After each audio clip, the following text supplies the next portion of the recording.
Mari kita bersama-sama berdoa. Kami ingin bersama-sama bersyukur kepada Tuhan untuk hari ini, hari perhentian yang Tuhan buat, supaya kami orang-orang yang sudah menerima penebusan dari Kristus boleh merayakan iman kami, oleh karena kami boleh bersyukur diciptakan oleh Tuhan dan kami boleh ditebus oleh darah yang mahal di dalam Kristus. Seperti pujian ini, kami ingin Tuhan boleh terus mengobarkan api di dalam hati kami, supaya lewat hidup kami, kasih Tuhan boleh terus dinyatakan kepada banyak orang. Terima kasih banyak Tuhan, kami berdoa Engkau berkati kami ketika kami membaca dan juga merenungkan kebenaran dari firman-Mu. Kami berdoa mengucap syukur di dalam nama Tuhan, Yesus Kristus. Amin. Selamat pagi Bapak Ibu dan Saudara, Shalom. Salam dari Badan Pengurus Sinode Gereja Kristus Tuhan untuk kita pada pagi hari ini di dalam ibadah ini. Baik Bapak Ibu dan Saudara, mari kita bersama-sama membaca satu bagian dari firman Tuhan, 2 Korintus pasal yang ke-8 ayat 1 sampai ayat yang ke-15. 2 Korintus pasal 8 ayat 1 sampai ayat yang ke-15, demikian bunyi firman Tuhan.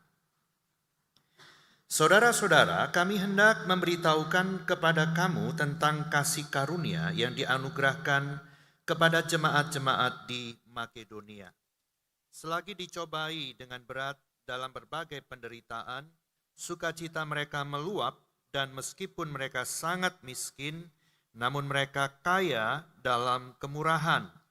Aku bersaksi bahwa mereka telah memberikan menurut kemampuan mereka, bahkan melampaui kemampuan mereka.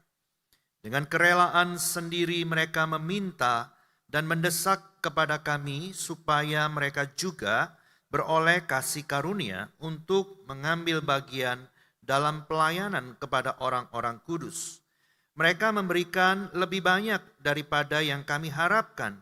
Mereka memberikan diri mereka pertama-tama kepada Allah, kemudian oleh karena kehendak Allah juga kepada kami. Sebab itu kami mendesak kepada Titus supaya ia mengunjungi kamu dan menyelesaikan pelayanan kasih itu sebagaimana ia telah memulainya. Maka sekarang sama seperti kamu kaya dalam segala sesuatu, dalam iman, dalam perkataan, dalam pengetahuan, dalam kesungguhan untuk membantu, dan dalam kasih-Mu terhadap kami, demikianlah juga hendaknya kamu kaya dalam pelayanan kasih ini. Aku mengatakan hal itu bukan sebagai perintah, melainkan dengan menunjukkan usaha orang-orang lain untuk membantu. Aku mau menguji keikhlasan kasih kamu. Karena kamu telah mengenal kasih karunia Tuhan kita Yesus Kristus, bahwa Ia yang oleh karena kamu menjadi miskin, sekalipun Ia kaya, supaya kamu menjadi kaya oleh karena kemiskinannya. Inilah pendapatku tentang hal itu yang mungkin berfaedah bagi kamu. Memang sudah sejak tahun yang lalu kamu mulai melaksanakannya dan mengambil keputusan untuk menyelesaikannya juga.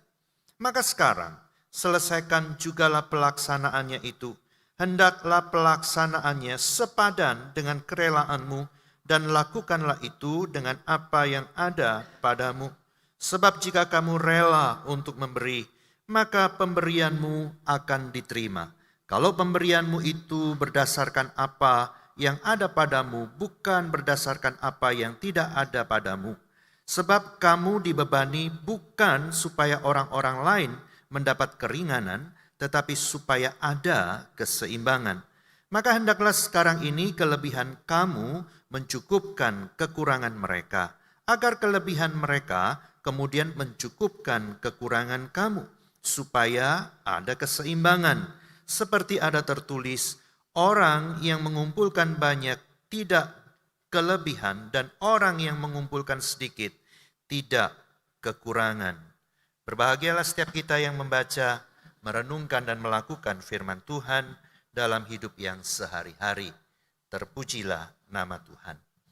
Bapak, Ibu, dan Saudara yang dikasihi oleh Tuhan, ada satu penelitian dari New York University yang dilakukan oleh begitu banyak peneliti terhadap 600 orang yang mengalami depresi.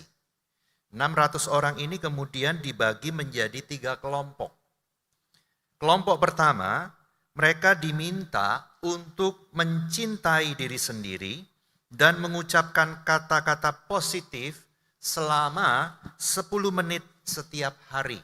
Ya, kondisinya semuanya ini dalam kondisi depresi, walaupun tidak terlalu berat, diminta untuk melakukan itu kelompok yang pertama dari 600 orang itu. Kelompok kedua diminta untuk melakukan kebaikan setiap hari kepada siapapun secara acak. Kelompok 2 diminta untuk melakukan kebaikan kepada siapapun setiap hari secara acak. Kelompok 3 diminta untuk menuliskan yang mereka rasakan dalam sebuah blog setiap hari. Menuliskan perasaan setiap hari dalam sebuah blog. Setelah 2 bulan, saudara, peneliti itu kemudian menemukan bahwa mereka yang ada di kelompok 2 yang diminta untuk melakukan kebaikan setiap hari itu ternyata mengalami pengurangan tingkat depresi dan mengalami peningkatan rasa puas dengan hidupnya cukup signifikan. Nah, saudara, dibanding itu dengan kelompok pertama dan kelompok ketiga, ya, kelompok kedua ini ternyata mengalami sesuatu hal yang luar biasa. Lalu kesimpulan dari para peneliti itu adalah mereka mengatakan bahwa dengan bantuan atau dengan menyenangkan orang lain ternyata dapat meningkatkan rasa bahagia. Itu penelitian mereka. Saya juga mendengar dalam sebuah wawancara itu juga pernah ditanya begini ya, bagaimana saya bisa menghilangkan stres dengan hidup saya? Yang diwawancara itu mengatakan begini, kalau kamu stres itu harus bergerak. Jangan diam tidur dan makan tok aja tiap hari. Stres itu harus bergerak, badanmu harus digerakkan, berjalanlah keluar dari rumah. Bawalah sesuatu, gerakkan juga hartamu walaupun tidak banyak. Belilah sesuatu yang mungkin tidak mahal, bagikan itu kepada orang lain. Karena memang betul saudara, depresi, orang stres, itu orang mengatakan bahwa itu adalah orang-orang yang sedang hidup dalam rasa egoisme yang sangat-sangat tinggi. Kelihatannya memang kasihan orang yang stres atau orang yang depresi itu. Tetapi mereka sesungguhnya mungkin tidak sadar bahwa mereka sedang hidup dalam rasa egoisme yang sangat tinggi. Minta diperhatikan, menjadikan diri sendiri sebagai pusat, merasa diri yang paling susah, kenapa saya mengalami ini dan dia tidak. Banyak hal yang semuanya itu ukurannya adalah kepada diri sendiri, lari kepada diri sendiri. Dan bagaimana itu bisa pecah? Bisa pecah adalah saya setuju bahwa kita harus keluar, bergerak. Bergerak untuk semua digerakkan, tidak hanya badan, tetapi apa yang kita miliki gerakan juga. Kita tentu tahu ya di dalam Alkitab ada laut mati. Laut ini tidak bergerak, saudara. Laut ini mendatangkan depresi. Laut ini mendatangkan tingkat tekanan yang sangat tinggi, maka di dalam laut ini tidak ada yang hidup. Semua mati. Kenapa mati? Karena tidak bergerak.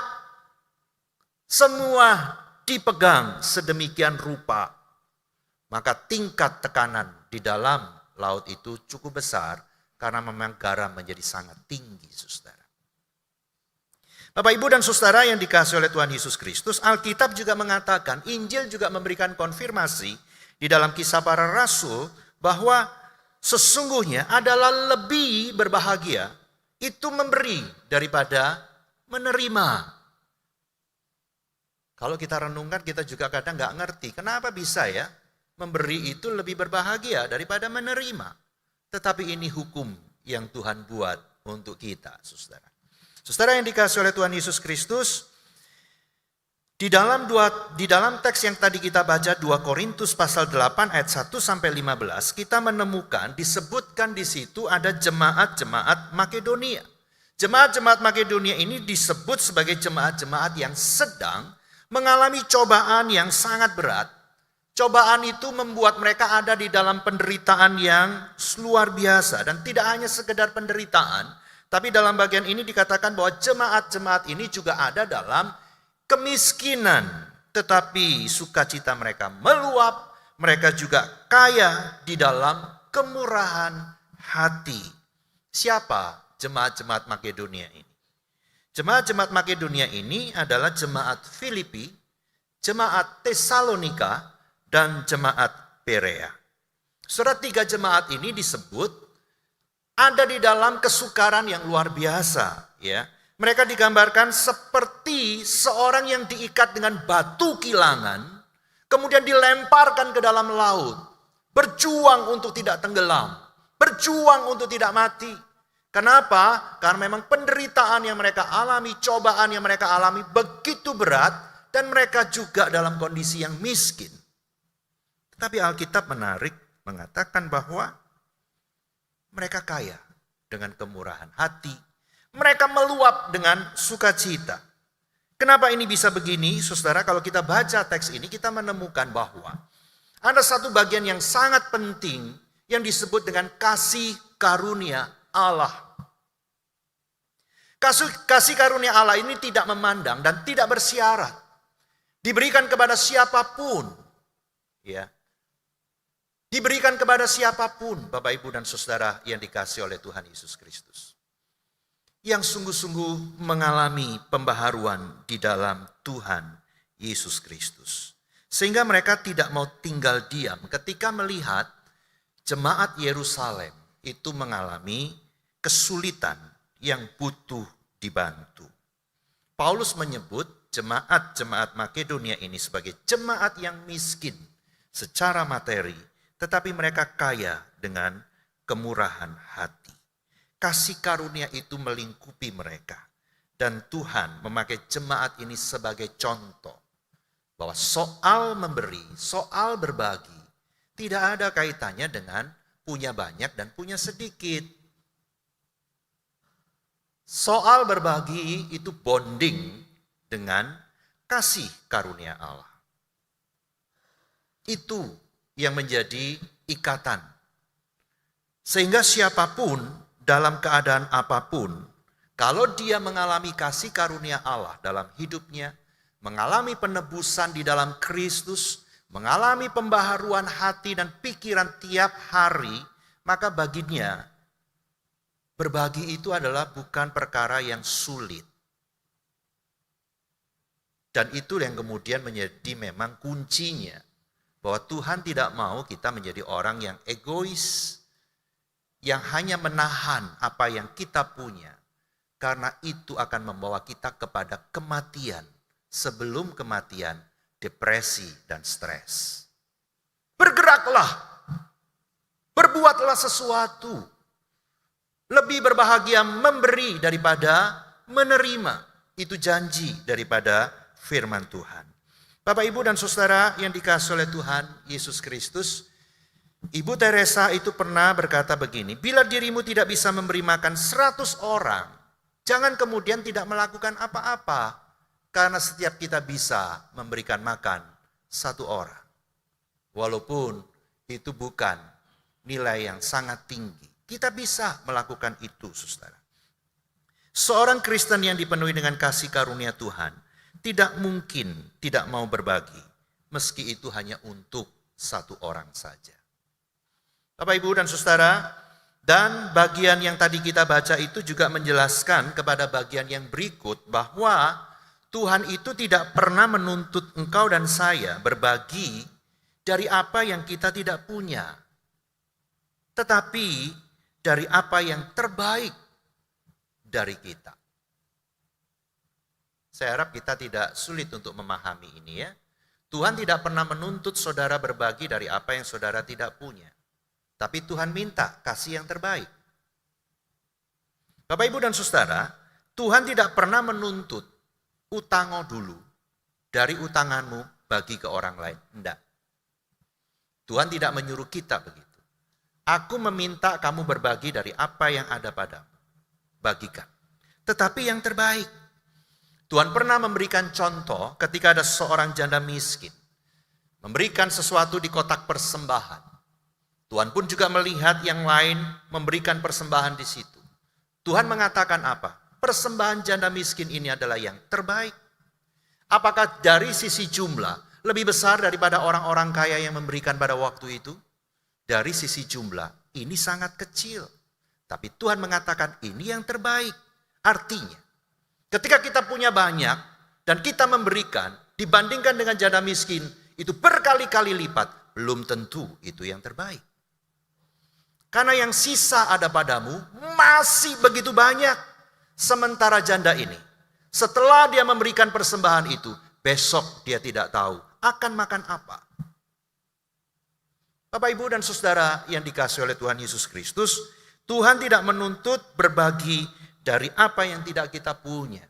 Tapi Tuhan menuntut kasih yang terbaik. Demikian juga dengan cerita tentang Nabi Elia. Ketika dia satu saat merasa lapar, ada seorang janda dari Sarfat. Bertemulah mereka dan Elia mengatakan bahwa dia lapar. Dia minta makan. Janda ini berkata kepada Nabi Elia begini, aku hanya punya sisa tepung sedikit dan minyak sedikit. Ini kalau aku olah jadi makanan, aku pulang, aku makan dengan anakku habis hari ini, besok tidak ada. Setelah itu saya dan anak saya tidak tahu akan makan apa, tidak tahu. Karena itu masa sulit, masa paceklik.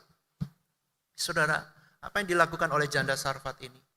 Dia masak tepung dan minyak itu. Dan hasilnya diberikan kepada Nabi Elia. Itu yang dimaksud dengan Tuhan tidak meminta yang tidak ada padamu. Tapi Tuhan meminta beri yang terbaik. Artinya apa? Itu bicara soal hati. Soal hati yang sudah dipenuhi dengan kasih karunia, itu yang paling tahu ini yang terbaik atau enggak. Kalau saudara tanya ukurannya apa, saya tidak bisa kasih ukuran. Tapi yang bisa tahu itu yang terbaik atau tidak adalah dirimu dalam pergumulanmu dengan Tuhan. Bapak, Ibu, dan Saudara yang dikasihi oleh Tuhan, saudara bisa bayangkan kalau saudara berbagi, itu semangatnya adalah semangat ada di lampu merah. Saya yakin kalau kita di lampu merah, kendaraan kita penuh dengan uang cecengan itu ya. Ya, seribuan banyak. Kalau di lampu merah ada orang datang ketok-ketok atau apalah, kita gampang aja mungkin tidak lihat, ambil sudah hafal itu pasti cecing lah. Ambil buka kaca sedikit kasih. Ada rasa apa di situ dari kita? Saya yakin sebagian besar dari kita nggak ngerasa apa-apa. Apa artinya cecing? Mungkin ada sebagian dari kita yang pengen cepet tau pergi wis. Wis tak kasih cecing kamu. Tuhan tidak mau seperti itu, saudara. Yang dinilai oleh Tuhan bukan jumlah. Hatimu seperti apa? Waktu memberi. Hatimu seperti apa? Adakah sesuatu yang terasa sakit ya memberi segini? Karena rasanya kok kurang, jadi kurang akeh gitu ya. Yang kurang itu jadi banyak. Pernah enggak ngerasa begitu? Waktu memberi. Atau perasaan memberi itu sama dengan di lampu merah itu terus kita memberi. Ketika engkau memberikan persembahan minggu, apa yang kau rasa dengan hatimu? Biasa. Dari 10 tahun lalu cemban sampai sekarang cemban. Misalnya begitu. Enggak ada rasa apa-apa. Saudara, Tuhan yang memberikan kasih karunia itu meminta kepadamu dan kepadaku, berikan hidupmu diperbaharui. Supaya kasih karunia Allah yang pernah kita terima di dalam Kristus itu menghidupi kehidupan kita dan itu menolong kita tahu apa artinya berbagi. Berbagi yang dikehendaki oleh Tuhan. Berbagi yang dirindukan oleh Tuhan, saudara. Saya suka sedih gitu ya. Ada teman pendeta juga bilang, kadang saya juga bingung gitu dengan jemaat. Ada yang bilang, musuh ini ada lemari, taruh gereja aja ya, bisa dipakai kok si An begitu. Maka dia kirimlah lemari, karena musuh ini juga nggak tahu kondisi lemari yang dibilang bahwa masih oke, ya udahlah dibawa taruh gereja. Sampai di gereja musuh ini bilang sama saya, waduh ini lemari suruh berdiri tegak nggak iso, miring gitu ya. Mau diperbaiki mahal, tapi ya gimana lagi begitu ya. Gereja mengumumkan kita akan berbagi, ada bencana alam. Ayo yang punya baju pantas pakai, kita kumpulin yuk, kita akan bagi. Banyak yang antusias. Yang kasih bagus banyak. Tapi kan mesti disortir dari begitu banyak kan. Sortirlah satu-satu, yang bagus banyak. Tapi nemu yang karetnya molor ya banyak. Yang warnanya sudah nggak jelas itu banyak. Ini merah atau pink nggak tahu. Ya. Yang robek juga ada. Di situ suka sedih gitu ya. Ini buang barang ke gereja atau niat mau berbagi. Ini berbagi lahir dari hati yang seperti apa? Waktu anak-anak masih kecil, anak-anak saya itu kalau sekolah harus bawa makan. Berangkat pagi pulang sore kayak orang kerja. Suatu saat saya minta tolong satu orang beli 2 soto dibungkus plastik di dekat rumah nggak jauh. Soto Madura yang pakai geledekan itu tiap pagi parkirnya di situ. Saya minta satu orang untuk belikan 2 karena 2 anak saya akan sekolah. Saya kasih 100.000 pada orang itu, belikan tolong. Dia balik bawa 2 soto, tapi uang 100.000 juga dibawa balik. Terus saya tanya, loh, mbok bayari pakai duitmu? Enggak pak, dia bilang. Lah terus lu enggak bayar? Lo yang bayar tadi tak kasih ini uang 100.000, dia bilang enggak ada enggak ada kembali nih. Terus, ya yang jual soto itu bilang bawaan saya nanti nek lu ada duit balik sini bayar. Oke, nanti aku yang kesana wis, tinggalan saya bilang gitu. Kemudian saya kesana, saya datang ke yang jual soto, Pak mau bayar soto. Gitu. Dia lihat saya bingung, soto yang mana? Oh tadi pagi saya suruh orang untuk beli 2 bungkus soto. Oh iya, dia baru eling ya. Lalu saya tanya sama dia begini, Pak, sampean kenal enggak dengan orang yang tadi tak mintain tolong beli soto? Enggak, dia bilang. Oh enggak kenal? Enggak. Terus saya tanya lagi, sampean enggak khawatir 2 soto dibawa belum bayar, iya nek balik. Kalau enggak balik bayar ya apa? Enggak khawatir, saya tanya begitu. Dia diam lalu dia jawab saya begini, enggak lah ya. Mau khawatir apa yang mau dikhawatirin, dia bilang begitu. Bagi saya kalau dia balik bayar kayak begini nih sampean datang bayar, ya itu rezeki saya masih. Tapi nek dia ndak balik, sotoku 2 dibawa ndak dibayar. Aku ya cuma bisa ngomong dalam hati, syukur hari ini aku sudah bisa kasih makan 2 orang.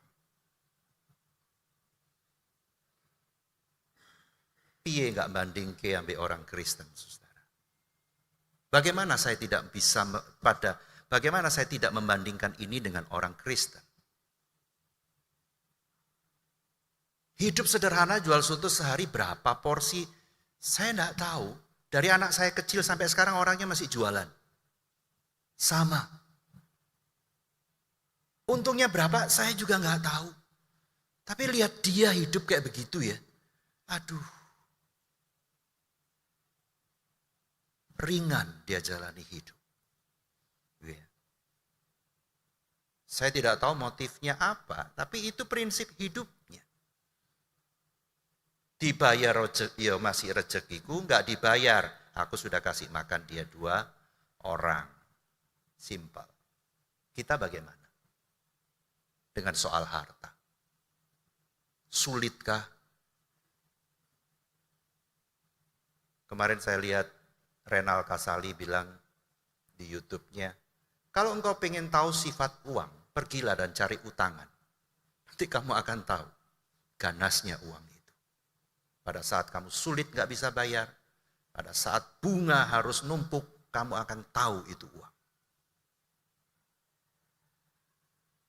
Bapak, Ibu, dan Saudara yang dikasihi oleh Tuhan Yesus Kristus, bagaimana saya tidak membandingkan begitu?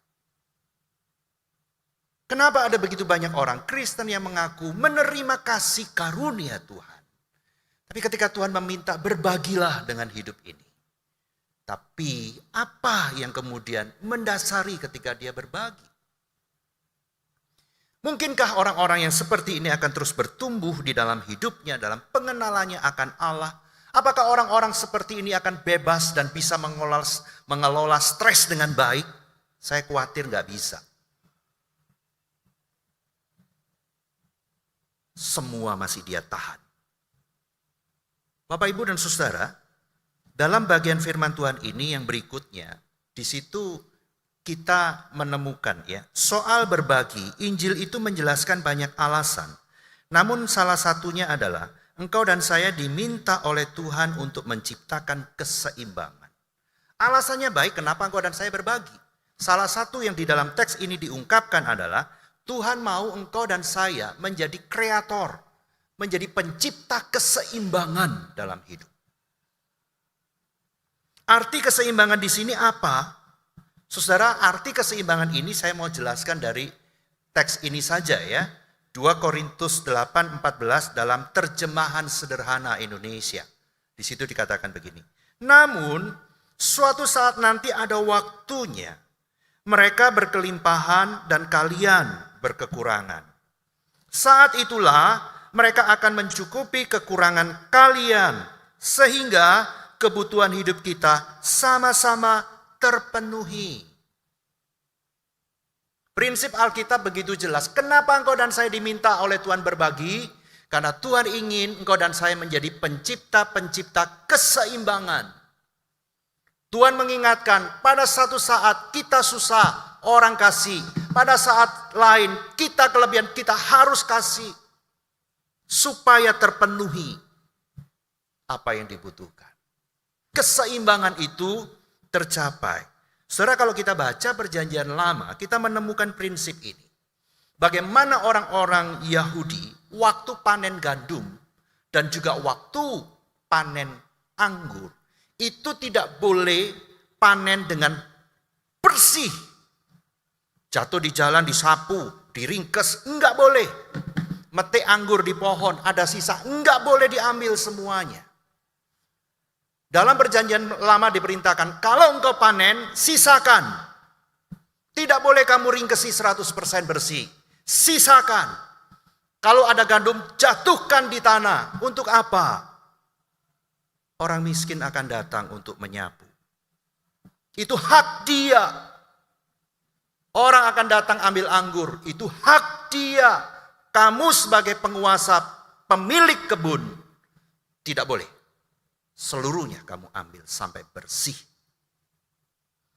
Rut waktu dengan mertuanya pulang ke Israel. Mereka miskin. Tidak ada kerjaan. Rut tahu tanggung jawab dia sebagai mantu suami yang sudah mati begitu. Ada mertua yang dia pikir dia harus ambil tanggung jawab. Apa yang dilakukan? Dia pergi ke kebunnya Boas. Boas waktu itu panen. Setelah pegawainya panen selesai, Rut masuk ke ladang itu untuk apa? Nyapuin gandum. Waktu Boas lihat dari jauh, dia perintahkan kepada pegawainya, jatuhkan lebih banyak, supaya orang itu dapat lebih banyak untuk dibawa pulang. Itu prinsipnya Alkitab, saudara. Berbagi itu apa? Menciptakan keseimbangan. Dan itu Tuhan mau. Dalam Kisah Para Rasul jemaat mula-mula juga demikian. Ketika Petrus khotbah, ribuan orang bertobat. Pertobatan itu, saudara, membawa resiko. Mereka yang sudah bekerja ditanyain bosnya, mau tetap pegang iman atau kehilangan pekerjaan. Kalau mau kerja, imanmu lepaskan. Mereka bilang tidak mau. Karena mereka mengalami kasih karunia Tuhan. Oke, tidak mau, PHK. Begitu banyak hari itu orang tidak bekerja. Ada keluarga yang harus dihidupi. Lalu kisah para rasul bercerita apa? Mereka yang kaya menjual tanahnya, menjual hartanya, dibelikan makanan supaya semua kebutuhannya terpenuhi, menciptakan keseimbangan. Itu menjadi bagian yang Tuhan ingatkan kepada setiap kita pada hari ini. Saudara yang dikasihi oleh Tuhan Yesus Kristus, di dalam harta yang engkau dan saya miliki sekarang, tidak sepenuhnya itu milik kita. Namun ada hak orang miskin yang harus dibagikan. Engkau dan saya tidak boleh menahan. Engkau dan saya tidak boleh memanipulasi dengan alasan apapun. Dalam tiap harta kita ada hak orang miskin di situ. Saudara pernah dengar teriakan itu dari hartamu yang kau pegang sampai hari ini? Teriakan untuk meminta hakku mana?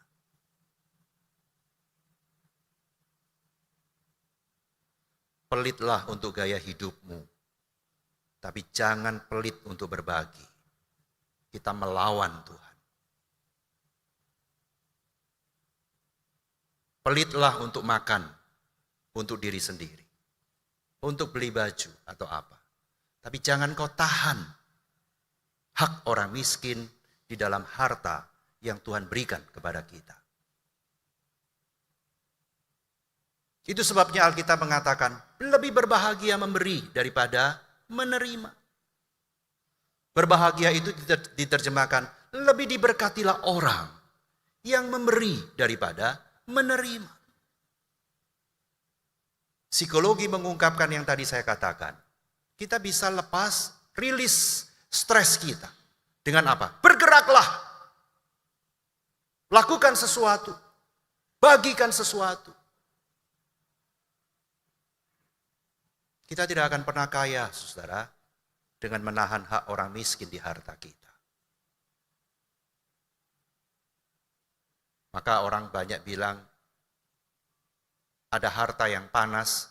Saya melihatnya kalau kita menahan itu untuk tidak dibagi, itu memang jadi panas. Lihat saja, nanti kau akan bocor di sana sini. Dengan keperluan-keperluan yang tidak perlu kau hanya bisa geleng-geleng. Kenapa? Karena memang itu harus keluar. Tapi engkau tahan, engkau manipulasi.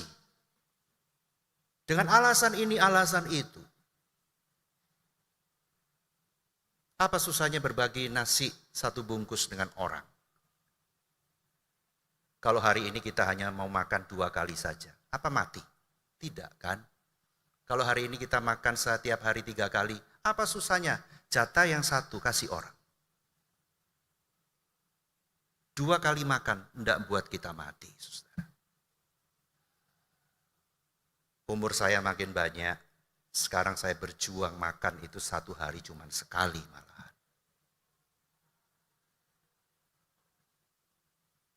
Makan nasi ya, berjuang 1 kali. Untuk apa? Bukan untuk sok-sok rohani, cuma saya mau jaga kebugaran tubuh saya. Tapi bisa loh. Tidak mati loh saya. Tidak mati loh saya. Bapak, Ibu, dan saudara yang dikasihi oleh Tuhan, siapakah gereja yang berbahagia? Siapakah gereja yang diberkati oleh Tuhan? Adalah gereja yang bersedia menciptakan keseimbangan dalam pelayanan di jemaat. Siapakah keluarga yang diberkati oleh Tuhan? Siapakah keluarga yang akan berbahagia? Adalah dia yang tidak menahan dan memanipulasi atas hak orang miskin di dalam harta yang dia miliki. Tuhan kiranya menolong kita, membawa kita terus bertumbuh, tahu apa artinya mengelola harta yang Tuhan berikan kepada kita, supaya kita terus bertumbuh menjadi serupa dengan Kristus. Mari kita berdoa. Bapa Surgawi, inilah hidup kami. Tolonglah kami yang terus belajar untuk bertumbuh dengan mengenal-Mu lebih dan lebih lagi. Bawalah kami untuk boleh sungguh mengasihi-Mu lebih dari yang sudah lewat. Tolonglah Tuhan supaya kami boleh diberikan keberanian iman oleh karena kasih karunia Kristus untuk berbagi. Tolonglah kami ya Tuhan. Berkatilah kami dan ampunilah kami untuk segala dosa dan salah kami. Di dalam nama Tuhan Yesus kami berdoa. Amin.